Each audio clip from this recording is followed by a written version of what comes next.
How to cook rice in a big frying pan. First, you need rice and wood. Then you need a big frying pan. You put oil. You put wood. Add water to the frying pan. Add more water. And then the water and oil will mix. Add fire so that it will boil more.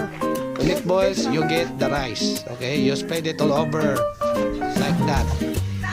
And you spread it all over again. And again. Then you spread it nicely like this and let it boil. Then you get banana leaves from the farm.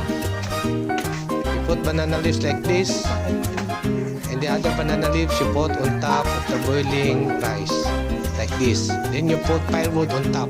The purpose of this is the heat will not come out and it will cook the rice slowly. And you take out the firewood too so that it will cook slowly. And then after 30 minutes you got this cooked rice. Then you put water all around it for the purpose of the burnt rice will not stick to the pan. Then you take the pan and take the rice and put it in the big container, and now it is ready to serve. Happy eating.